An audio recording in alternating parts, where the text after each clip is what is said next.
नमस्कार दोस्तों, PL tips में आपका स्वागत है। दोस्तों, आज की इस वीडियो में आपको यूपी पेट 2022 के लिए चक्षु प्रकाशन का मॉडल पेपर 9th लेकर आया हूं। इसके पहले कि यदि आपने मॉडल पेपर सॉल्व नहीं किए हैं तो डिस्क्रिप्शन में आपको प्लेलिस्ट मिल जाएगी, वहां पे जाके आप सॉल्व कर सकते हैं। आइए शुरू करते हैं। आज के इस मॉडल पेपर का पहला क्वेश्चन है, पहले जैन तीर्थंकर कौन थे? तो पहले जैन तीर्थंकर कौन थे, आपको इसका राइट आंसर देना है। तो यहाँ पे आपका राइट आंसर हो जाएगा ऑप्शन बी, आपका सही जवाब हो जाएगा। ऋषभ इसका सही जवाब हो जाएगा। ऋषभ देव जैन धर्म के प्रथम तीर्थंकर थे। जैन धर्म में कुल 24 तीर्थंकर हुए हैं, जिनमें पहले ऋषभ देव, दूसरे अजितनाथ, 22वें अरिष्टनेम, 23वें पार्श्वनाथ और 24वें महावीर स्वामी थे। Next question, question number second की तरफ चलते हैं।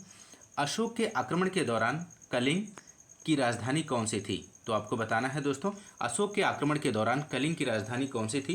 तो यहाँ पे आपका राइट आंसर हो जाएगा ऑप्शन डी, आपका सही जवाब हो जाएगा। तोशल इसका सही जवाब हो जाएगा। अशोक के आक्रमण के दौरान कलिंग की राजधानी तोशली थी। अशोक ने अपने राज्याभिषेक के 8 वर्ष बाद 9वें वर्ष 261 ईसा पूर्व में कलिंग की विजय की और इसका उल्लेख उसके 13वें शिलालेख में मिलता है। इसी युद्ध के बाद अशोक ने धम्म विजय की नीति अपनाई। तो इतने महत्वपूर्ण फैक्ट आपको मिल जाते हैं इस क्वेश्चन के अतिरिक्त, ध्यान रखिएगा, आपकी परीक्षा की दृष्टिकोण से बहुत ही महत्वपूर्ण है। योग दर्शन के प्रवर्तक कौन थे? तो आपको बताना है दोस्तों, योग दर्शन के प्रवर्तक कौन थे? तो यहाँ पे आपका राइट आंसर हो जाएगा ऑप्शन सी, आपका राइट आंसर हो जाएगा महर्षि पतंजलि, इसका सही जवाब हो जाएगा। योग दर्शन के प्रवर्तक महर्षि पतंजलि थे। Next question, question number 4। अमीर खुसरो, जिन्हें कव्वाली का पिता एवं भारत का तोता भी कहा जाता है, किसके दरबार में दरबारी कवि थे? मोस्ट इंपॉर्टेंट प्रश्न है, आपको इसका राइट आंसर देना है। यहाँ पे आपका राइट आंसर हो जाएगा ऑप्शन डी, अलाउद्दीन खिलजी, इसका सही जवाब हो जाएगा। अमीर खुसरो ने 8 सुल्तानों का काल देखा, लेकिन वे अलाउद्दीन के दरबारी कवि थे। नेक्स्ट क्वेश्चन, क्वेश्चन नंबर 5 की तरफ चलते हैं। क्वेश्चन नंबर 5 है, इनमें से कौन सा मुगल बादशाह शराब को छूता तक नहीं था? तो आपको बताना है इनमें से कौन सा मुगल बादशाह था जो शराब को छूता तक नहीं था। तो इसका राइट आंसर हो जाएगा ऑप्शन डी, यहाँ पे राइट आंसर हो जाएगा औरंगजेब, इसका सही जवाब है। Next question, question number 6। Bharat छोड़ो आंदोलन या अगस्त आंदोलन 8 अगस्त 1942 को महात्मा गांधी द्वारा अखिल भारतीय कांग्रेस समिति के सत्र में चलाया गया एक आंदोलन था। तो यहाँ पे आपको राइट आंसर देना है। तो यहाँ पे आपका राइट आंसर हो जाएगा दोस्तों ऑप्शन बी, आपका सही जवाब हो जाएगा। मुंबई इसका सही जवाब हो जाएगा। अबुल कलाम आज़ाद की अध्यक्षता में 7 अगस्त 1942 को कांग्रेस की बैठक मुंबई के ग्वालियर टैंक नामक स्थान पर की गई। यहाँ पर 8 अगस्त 1942 को गांधी जी ने भारत छोड़ो प्रस्ताव को कांग्रेस कार्य समिति ने स्वीकार कर लिया। इस प्रकार भारत छोड़ो आंदोलन की शुरुआत 9 अगस्त 1942 ईस्वी को हुई। इस आंदोलन को अगस्त आंदोलन के नाम से भी जाना जाता है। Next question, question number 7। निम्नलिखित में से किस नेता को नेताजी कहा जाता था? तो आपको बताना है दोस्तों इसका राइट आंसर, किस नेता को नेताजी कहा जाता था? तो इसका राइट आंसर हो जाएगा ऑप्शन बी, सुभाष चंद्र बोस, इसका सही जवाब हो जाएगा।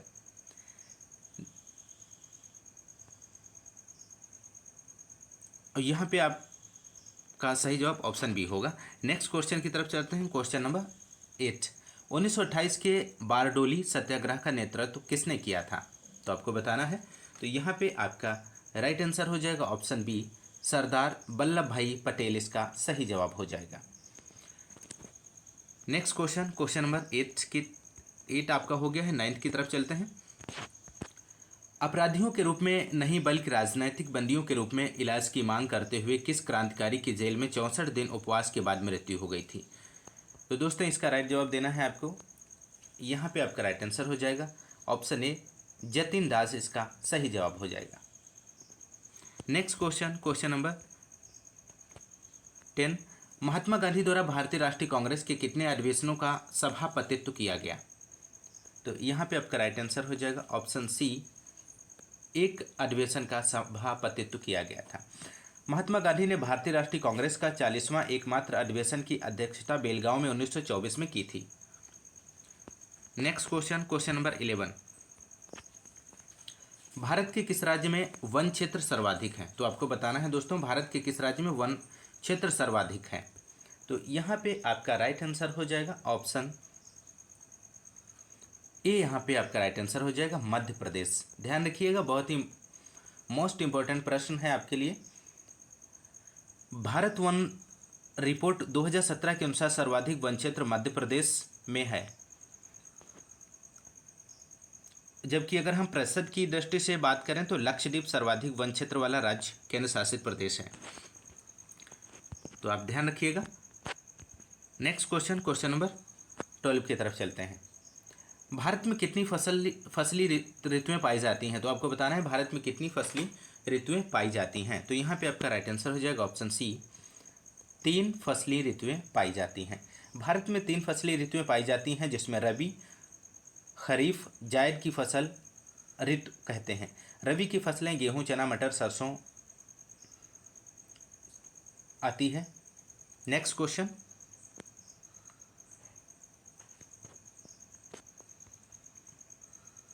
Question number 13। पैठन जल विद्युत परियोजना किस राज्य में स्थित है? तो आपको बताना है दोस्तों, पैठन जल विद्युत परियोजना किस राज्य में स्थित है। तो यहाँ पे आपका राइट आंसर हो जाएगा ऑप्शन डी, महाराष्ट्र इसका सही जवाब हो जाएगा। पैठन जल विद्युत परियोजना या जायकवाड़ी परियोजना महाराष्ट्र में स्थित एक बहुउद्देशीय परियोजना है। यह भारत की बड़ी सिंचाई परियोजना में से एक है। इसे गोदावरी नदी पर स्थापित किया गया है। इस परियोजना का मुख्य उद्देश्य महाराष्ट्र राज्य के सूखा प्रभावित मराठावाड़ा क्षेत्र में कृषि के लिए भूमि की सिंचाई क्षमता में वृद्धि करना है। तो इस क्वेश्चन से अतिरिक्त आपको इतनी जानकारी आपको मिल जाती है, ध्यान रखिएगा, जो कि आपके परीक्षा के दृष्टिकोण से बहुत ही महत्वपूर्ण है। निम्नलिखित में से किस देश के साथ भारत की अंतर्राष्ट्रीय सीमा नहीं लगती है? तो आपको बताना है इनमें से किस देश के साथ भारत की अंतर्राष्ट्रीय सीमा नहीं लगती है। तो यहाँ पे आपका राइट आंसर हो जाएगा दोस्तों ऑप्शन डी, श्रीलंका इसका सही जवाब हो जाएगा। पाकिस्तान, बांग्लादेश और भूटान की सीमाएं भारत से लगी हैं, जबकि श्रीलंका भारत का पड़ोसी देश है, जिसे भारत से पाक जलडमरू, मध्य और मन्नार की खाड़ी अलग करती है। श्रीलंका चारों ओर से समुद्र से घिरा है, जिसकी भौगोलिक सीमा से कोई देश नहीं लगा है। तो आप ध्यान रखिएगा। नेक्स्ट क्वेश्चन की तरफ चलते हैं। नदी द्वीप कौन है? आपको बताना है इनमें से कौन सा नदी द्वीप है। तो यहाँ पे आपका राइट आंसर हो जाएगा ऑप्शन सी, माजुली द्वीप इसका सही जवाब हो जाएगा। नदी द्वीप माजुली असम में ब्रह्मपुत्र घाटी में स्थित है। यह द्वीप पूर्वी गुवाहाटी असम की राजधानी से 200 किलोमीटर दूरी पर स्थित है। यह विश्व का सबसे बड़ा नदी द्वीप है, ध्यान रखिएगा। Next question number 16। 5वीं पंचवर्षीय योजना का मुख्य उद्देश्य क्या था? तो आपको बताना है दोस्तों 5वीं पंचवर्षीय योजना का मुख्य उद्देश्य क्या था। तो यहाँ पे आपका राइट आंसर हो जाएगा ऑप्शन बी, गरीबी हटाना 5वीं पंचवर्षीय योजना का मुख्य उद्देश्य था। 5वीं पंचवर्षीय योजना की अवधि 1974 से 1979 तक थी। देश के आम चुनाव में कांग्रेस पार्टी की हार हुई। जनता दल की सरकार सत्ता में आई, जिसने एक वर्ष पूर्व ही 5वीं पंचवर्षीय योजना को समाप्त कर दिया और छठी योजना लागू की। 5वीं पंचवर्षीय योजना का मुख्य उद्देश्य गरीबों का उन्मूलन और आत्मनिर्भरता था। Next question number 17। 2 रुपये के नोट निम्न में से किसके द्वारा जारी किए जाते हैं? तो यहाँ पे आपका राइट आंसर हो जाएगा ऑप्शन सी, भारतीय रिजर्व बैंक के द्वारा 2 रुपये के नोट जारी किए जाते हैं। 1 रुपये के नोट को छोड़कर समस्त भारतीय रिजर्व बैंक ऑफ इंडिया द्वारा जारी किए जाते हैं। इन नोटों पर रिजर्व बैंक इंडिया के गवर्नर के हस्ताक्षर होते हैं। Next question number 18। निम्न में से कौन सा कर केंद्रीय सरकार एकत्रित करती है? तो आपको राइट आंसर देना है दोस्तों, इनमें से कौन सा कर है जो केंद्रीय सरकार एकत्रित करती है। तो यहाँ पे आपका राइट आंसर हो जाएगा ऑप्शन डी, सीमा कर इसका सही जवाब हो जाएगा। केंद्रीय सरकार सीमा कर पर संग्रहित करती है और केंद्रीय सरकार द्वारा लगाए गए कर आयकर, निगम कर, उपहार कर, उत्तराधिकार कर, धन कर सीमा शुल्क, धनकर आदि आते हैं। नेक्स्ट क्वेश्चन, क्वेश्चन नंबर 19, घाटे के बजट की पूर्ति कैसे की जाती है? तो घाटे के बजट की पूर्ति कैसे की जाती है? तो यहाँ पे आपका राइट आंसर हो जाएगा ऑप्शन डी, उपर्युक्त में से किसी भी अथवा सभी प्रकार से, इसका सही जवाब हो जाएगा। अगले क्वेश्चन की तरफ चलते हैं। अगला क्वेश्चन है आपका 20 नंबर, भुगतान संतुलन पद संदर्भित करता है। तो भुगतान संतुलन पद संदर्भित करता है, क्या संदर्भित करता है? तो यहाँ पे आपका राइट आंसर हो जाएगा ऑप्शन ए, आयात तथा निर्यात के मध्य अंतर को संदर्भित करता है। Next question, question number 21। दोस्तों वीडियो के अंत तक बने रहें, वीडियो को पूरा देखें। नेक्स्ट क्वेश्चन, क्वेश्चन नंबर 21, किसी विधानसभा में भारत के संविधान के अनुसार कम से कम और अधिक से अधिक कितने सदस्य हो सकते हैं? मोस्ट इंपॉर्टेंट है आपकी परीक्षा के दृष्टिकोण से, आप इसको ध्यान रखिएगा। इसका राइट आंसर हो जाएगा ऑप्शन डी, 50 एवं 500, इसका सही जवाब हो जाएगा। विधानसभा जनता के प्रतिनिधियों का सदन है। इसकी न्यूनतम सदस्य संख्या 60 तथा अधिकतम सदस्य संख्या 500 है। विधानसभा की संरचना का वर्णन अनुच्छेद 170 के तहत किया गया है। विधानसभा सदस्य राज्यों के लोगों के प्रत्यक्ष प्रतिनिधि होते हैं, जिनका चुनाव प्रत्यक्ष मतदान द्वारा वयस्क मताधिकार का प्रयोग कर किया जाता है। नेक्स्ट क्वेश्चन, क्वेश्चन नंबर 22, भारतीय राज्यों में मुद्रा बिल होने के लिए एक बिल को कौन प्रमाणित करता है? तो यहाँ पे आपका राइट आंसर हो जाएगा ऑप्शन ए, राज्य विधानसभा का अध्यक्ष। राज्य विधानसभा का अध्यक्ष प्रमाणित करता है। नेक्स्ट क्वेश्चन, क्वेश्चन नंबर 23, पंचायती राज व्यवस्था के तहत ग्राम सभा के सदस्य कौन हैं? तो यहाँ पे आपको राइट आंसर देना है। ग्राम सभा को पंचायत के संविधान में अनुच्छेद 243 बी के तहत शामिल किया गया है। ग्राम सभा के सदस्य वे होते हैं जिनकी उम्र 18 वर्ष से अधिक होती है और वे ग्राम स्तर पर पंचायत के लिए मतदाता सूची में पंजीकृत होने चाहिए। नेक्स्ट क्वेश्चन, क्वेश्चन नंबर आपका 24 हो जाएगा। लोकसभा चुनाव के लिए उम्मीदवार बनने की न्यूनतम आयु सीमा कितनी है? तो आपको बताना है दोस्तों। तो यहाँ पे आपका राइट आंसर हो जाएगा ऑप्शन, तो इसका सही जवाब हो जाएगा ऑप्शन बी, आपका सही जवाब हो जाएगा 25 वर्ष, इसका सही जवाब हो जाएगा। Next question, question number 25, Lok Sabha में शून्यकाल की अवधि अधिक से अधिक कितनी हो सकती है? तो यहाँ पे आपका राइट आंसर हो जाएगा ऑप्शन बी, 1 घंटा, इसका सही जवाब हो जाएगा। शून्यकाल शब्दावली का सर्वप्रथम प्रयोग प्रेस द्वारा सन 1962 में किया गया था। संसदीय भाषा में इसका अर्थ प्रश्नकाल के बाद की 1 घंटे की अवधि से है। शून्यकाल के दौरान लोकहित के विषय में अति आवश्यक प्रश्न पूछे जाते हैं, जिनके लिए पूर्व सूचना नहीं दी जाती है। नेक्स्ट क्वेश्चन, क्वेश्चन नंबर 26, केचुआ का उत्सर्जी अंग है, तो आपको बताना है केचुआ का उत्सर्जी अंग इनमें से कौन सा है? तो आपका राइट आंसर हो जाएगा ऑप्शन बी, नेफ्रीडिया, इसका सही जवाब हो जाएगा। केचुए का वैज्ञानिक नाम लुब्रिसिना है। यह द्विलिंगी जंतु है जो मिट्टी के अंदर स्वतंत्र रूप से जीवन व्यतीत करता है। केचुआ भूमि को सरंध्र बनाता है, इसे किसानों का मित्र कहा जाता है। केचुआ जोंक तथा नेरिस के उत्सर्जी अंग को नेफ्रीडिया कहा जाता है। नेक्स्ट क्वेश्चन, क्वेश्चन नंबर 27, अधिकांश कीट किस प्रकार श्वास लेते हैं? तो आपको बताना है दोस्तों। तो इसका राइट आंसर हो जाएगा ऑप्शन डी, ट्रेकिया प्रणाली के द्वारा अधिकांश कीट श्वास लेते हैं। नेक्स्ट क्वेश्चन, क्वेश्चन नंबर 28, निम्नलिखित में से किसे हमारे शरीर के मूल खंड बिल्डिंग ब्लॉक के नाम से जाना जाता है? तो यहाँ पे आपका राइट आंसर हो जाएगा ऑप्शन बी, प्रोटीन, इसका सही जवाब हो जाएगा। प्रोटीन हमारे शरीर के मूल खंड के नाम से जाना जाता है। प्रोटीन शब्द का प्रयोग सर्वप्रथम जे बर्जेलियस 1938 ईस्वी ने किया था। मानव शरीर का लगभग 15% भाग प्रोटीन से बना होता है। प्रोटीन की कमी से शिशुओं में सूखा रोग तथा क्वाशियोरकार नामक रोग हो जाता है। प्रोटीन के मुख्य स्रोत दूध, अंडा, दाल, सोयाबीन आदि है। तो ध्यान रखिएगा दोस्तों। Next question, question number 29, Epsom का औद्योगिक नाम क्या है?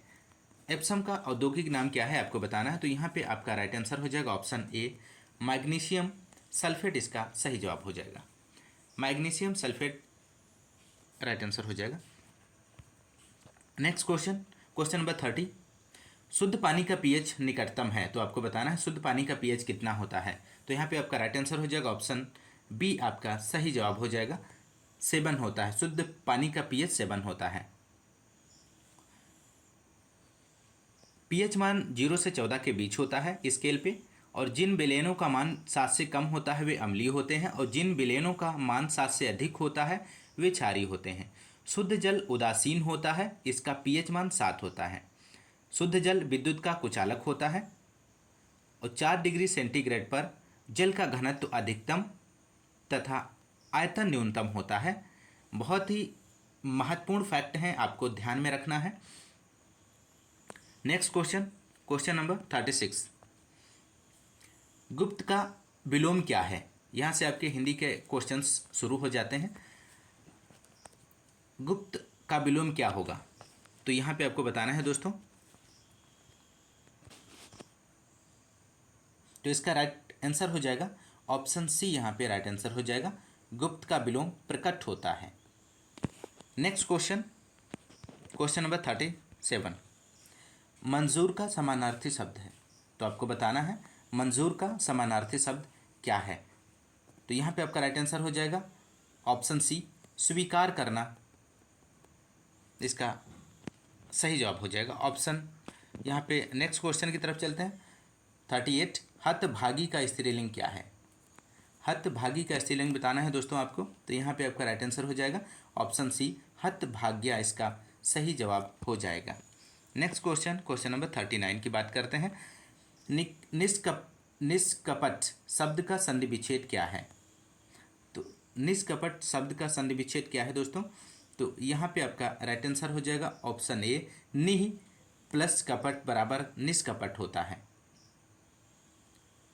और यदि इसमें संधि की बात करें, कौन सी संधि है, तो ये विसर्ग संधि है, आप ध्यान रखिएगा। नेक्स्ट क्वेश्चन, क्वेश्चन नंबर 40, भारतीय युग में निकलने वाली पत्रिका है।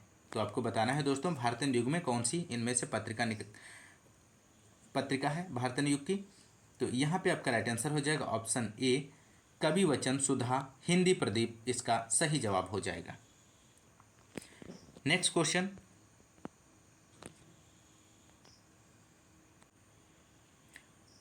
दोस्तों नेक्स्ट देखेंगे। यहाँ पे प्रश्न संख्या 41 से 45 तक आपको गद्यांश के नीचे आपके क्वेश्चंस दिए होंगे, उनको आपको गद्यांश से ही आपको प्रश्न ढूंढकर इसका आंसर देना है। तो इस गद्यांश को आप पढ़ के आप पढ़ लीजिए, फिर इसको आप इसके क्वेश्चंस नीचे दिए गए हैं, इनके हम आंसर की बात करेंगे। यहाँ पे पहला क्वेश्चन है, समस्याओं का हल खोजने पर आधारित अध्ययन किस विषय से जुड़ा हुआ है। तो आपको बताना है। तो यहाँ पे समस्याओं का हल खोजने पर आधारित अध्ययन, यहाँ पे अगर हम क्वेश्चन राइट आंसर की बात करें तो यहाँ पे आपका गणित इसका सही जवाब हो जाएगा, ऑप्शन बी आपका सही जवाब हो जाएगा। क्वेश्चन नंबर 42, किन बच्चों ने सवाल हल करने में मौखिक गणना का ज़्यादा प्रयोग किया है। तो इसका सही जवाब हो जाएगा ऑप्शन डी, जो दुकानदारी करते हैं, जो बच्चे दुकानदारी करते हैं, इसका सही जवाब हो जाएगा। नेक्स्ट क्वेश्चन, क्वेश्चन नंबर 43, अनुच्छेद के आधार पर कहा जा सकता है कि, ऑप्शन ए यहाँ पे सही हो जाएगा, बच्चे रोजमर्रा के जीवन में काम आने वाली दक्षताओं को स्वतः ही हासिल कर लेते हैं, ये बात यहाँ पे सही हो जाएगी। नेक्स्ट क्वेश्चन, दुकानदार बच्चे हिसाब लगाने में प्रायः गलती नहीं करते, क्योंकि ऑप्शन बी इसका सही जवाब हो जाएगा, क्योंकि गलती का असर उनके काम पे पड़ता है, इसलिए दुकानदार बच्चे हिसाब लगाने में गलती नहीं करते हैं। नेक्स्ट क्वेश्चन, क्वेश्चन नंबर 45, जो दक्षताएं हमारे दैनिक जीवन में काम नहीं आती हैं उनमें हमारा प्रदर्शन अक्सर खराब अच्छा होता रहता है, ऑप्शन ए यहाँ पे सही हो जाएगा। और इन क्वेश्चंस के आपको आंसर पैराग्राफ से ही आपको देना होता है, जो पैराग्राफ आपका हिंदी का गद्यांश दिया गया है वहीं से देना होता है। नेक्स्ट पैराग्राफ देखेंगे, क्वेश्चन नंबर 46 से 50 तक आपको इसमें दिए हैं। इसमें कविता को पढ़कर निम्नलिखित प्रश्नों में से सबसे उचित विकल्प आपको चुनना है। तो यहाँ पे आपको देखना है, ये आपका पैराग्राफ है, हरा भरा हो जीवन अपना, स्वस्थ रहे संसार, नदियाँ पर्वत हवा पेड़ से आती है बाहर, बचपन कोमल तनमन लेकर आए अनुपम जीवन लेकर, जग से तुम और तुमसे है ये प्यारा संसार, हरा भरा हो जीवन अपना, स्वस्थ रहे संसार। तो ये आपका जो है पैराग्राफ है। इसके नीचे क्वेश्चंस दिए गए हैं, आइए इनके आंसर को देख लेते हैं। हरा भरा जीवन का अर्थ क्या है यहाँ पे पैराग्राफ के अनुसार? तो यहाँ पे आपका राइट आंसर हो जाएगा ऑप्शन डी, खुशियों से परिपूर्ण जीवन। हरा भरा जीवन का अर्थ है खुशियों से परिपूर्ण जीवन, इसका सही जवाब हो जाएगा। नेक्स्ट, कौन सी चीज़ें बाहर लेकर आती हैं? तो आपको बताना है दोस्तों कौन सी चीज़ें बाहर लेकर आती हैं पैराग्राफ के अकॉर्डिंग। तो यहाँ पे आपका सही जवाब हो जाएगा ऑप्शन सी, समस्त प्राकृतिक उपादान, इसका सही जवाब हो जाएगा। क्वेश्चन नंबर 48, कवि ने सृष्टि का उपहार किसे कहा है? तो कवि ने सृष्टि का उपहार किसे कहा है? तो यहाँ पे आपका राइट आंसर हो जाएगा ऑप्शन सी, प्राकृतिक सुंदरता और उससे उत्पन्न होने वाली खुशियाँ, यहाँ पे राइट आंसर हो जाएगा। नेक्स्ट क्वेश्चन, क्वेश्चन नंबर 49, कब यह संदेश देना चाहता है कि ऑप्शन बी, पर्यावरण संरक्षण में ही जीवन संभव है। पर्यावरण संरक्षण में ही जीवन संभव है, कब यह संदेश देना चाहता है। नेक्स्ट क्वेश्चन, क्वेश्चन नंबर 50, जग से तुम और तुमसे है ये प्यारा संसार पंक्ति के माध्यम से कवि कहना चाहता है। तो यहाँ पे आपका सही जवाब हो जाएगा ऑप्शन ए, व्यक्ति और संसार दोनों का अस्तित्व एक दूसरे पर निर्भर करता है। नेक्स्ट क्वेश्चन,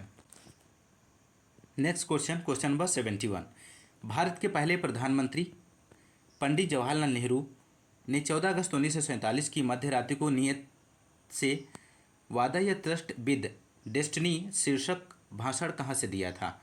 तो आपको इसका आंसर देना है दोस्तों। यहाँ पे आपका राइट आंसर हो जाएगा ऑप्शन सी, संसद संविधान सभा, इसका सही जवाब हो जाएगा। Trust with destiny Pandit Jawaharlal Nehru द्वारा दिया गया भाषण था जो संविधान सभा में 14 अगस्त 1947 की मध्य रात्रि को दिया गया था। Next question, question number 72, Bharat के राष्ट्रपति का कार्यकाल कितने वर्षों का होता है? तो यहाँ पे आपका राइट आंसर हो जाएगा ऑप्शन सी, 5 वर्ष का होता है। भारत के राष्ट्रपति का कार्यकाल 5 वर्ष का होता है। नेक्स्ट क्वेश्चन, क्वेश्चन नंबर 73, निम्न में से सर्वाधिक सीमाओं वाला देश कौन सा है? तो आपको बताना है दोस्तों। यहाँ पे आपका राइट आंसर हो जाएगा ऑप्शन ए, चीन, आपका सही जवाब हो जाएगा। सर्वाधिक सीमाओं वाला देश चीन है, इसमें 14 देशों की सीमा स्पर्श करती है। ये देश उत्तर कोरिया, रूस, Mongolia, Kyrgyzstan, Kazakhstan, Tajikistan, Afghanistan, Bharat, Pakistan, Nepal, Bhutan, Myanmar, Laos तथा वियतनाम है।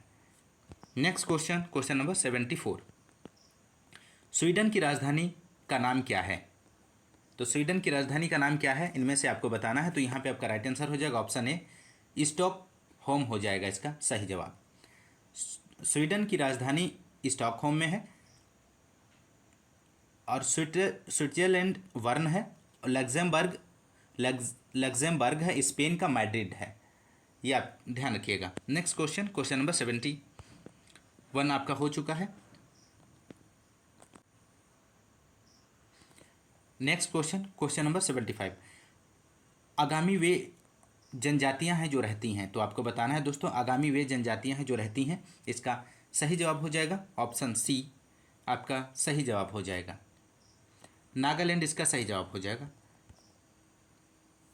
Next question, question number 76, Agra घराने के उस्ताद विलायत हुसैन खान ने किस नाम से कई रागों में बंदिशों की रचना की है? तो आपको बताना है दोस्तों। तो यहाँ पे आपका राइट आंसर हो जाएगा ऑप्शन बी, प्राण पिया, इसका सही जवाब हो जाएगा। Next question, question number 77, Kumbh Mela और अर्ध कुंभ क्रमशः प्रत्येक कितने वर्ष बाद लगते हैं? तो इसका सही जवाब हो जाएगा ऑप्शन ए, 12वें और 6ठे वर्ष बाद कुंभ मेला और अर्ध मेला का शुभारंभ किया जाता है। कुंभ मेला इलाहाबाद में आयोजित किया जाता है। अर्ध कुंभ मेला हर 6ठे वर्ष में आयोजित होता है, जबकि 12 वर्ष में एक बार कुंभ मेला होता है। इसका आयोजन 4 जगहों पर होता है, उज्जैन, नासिक, हरिद्वार व प्रयागराज, इसका सही जवाब है। Next question, question number 78। Lal Bahadur Shastri stadium स्थित है, तो आपको बताना है लाल बहादुर शास्त्री स्टेडियम स्थित है, कहाँ पर स्थित है? तो इसका सही जवाब हो जाएगा ऑप्शन बी, हैदराबाद इसका सही जवाब हो जाएगा। लाल बहादुर शास्त्री स्टेडियम, जिसे पहले फुटबॉल और क्रिकेट का फतेह मैदान के नाम से जाना जाता था, हैदराबाद तेलंगाना में स्थित है। इस स्टेडियम का नाम सन 1967 ईस्वी में बदलकर पूर्व प्रधानमंत्री के नाम पर लाल बहादुर शास्त्री स्टेडियम रख दिया गया है। Next question, question number 79। Arjun पुरस्कार किस क्षेत्र में से संबंधित है? तो यहाँ पे आपका राइट आंसर हो जाएगा ऑप्शन डी, खेल कूद से संबंधित है। अर्जुन पुरस्कार खेलकूद के क्षेत्र में प्रदान किया जाता है। अर्जुन पुरस्कार 1961 ईस्वी में आरंभ किया गया। प्रत्येक वर्ष अधिकतम 15 खिलाड़ियों को उनके अद्वितीय खेल के लिए अर्जुन पुरस्कार दिए जाते हैं। नेक्स्ट क्वेश्चन, क्वेश्चन नंबर 80 और इस मॉडल पेपर का अंतिम क्वेश्चन है, लॉर्ड ऑफ द फ्लाइंस पुस्तक के लेखक कौन है? तो आपको बताना है दोस्तों। तो इसका राइट आंसर हो जाएगा ऑप्शन बी, विलियम गोल्डिंग इसका सही जवाब हो जाएगा। लॉर्ड ऑफ फ्लाइज, जिसको मक्खियों के भगवान विलियम गोल्डिंग द्वारा वर्ष 1954 में लिखित एक उपन्यास है। यह बिल जेजब नामक दुष्ट यहूदी देवता का शाब्दिक अनुवाद है, जो फिलिस्तीन के एक्रोन शहर में पूजा करता था। तो इतने महत्वपूर्ण आपको जानकारी मिल जाती है इस क्वेश्चन से संबंधित। दोस्तों, यदि आपको हमारा वीडियो पसंद आया है तो आप चैनल को सब्सक्राइब कीजिए, लाइक कीजिए, शेयर कीजिए और कमेंट्स करके बताइए आपके इस मॉडल पेपर में कितने क्वेश्चंस आपके सही हुए। दोस्तों, आज के लिए इतना ही। मिलते हैं नेक्स्ट वीडियो में नेक्स्ट मॉडल पेपर के साथ। तब तक के लिए नमस्कार, जय हिंद, धन्यवाद।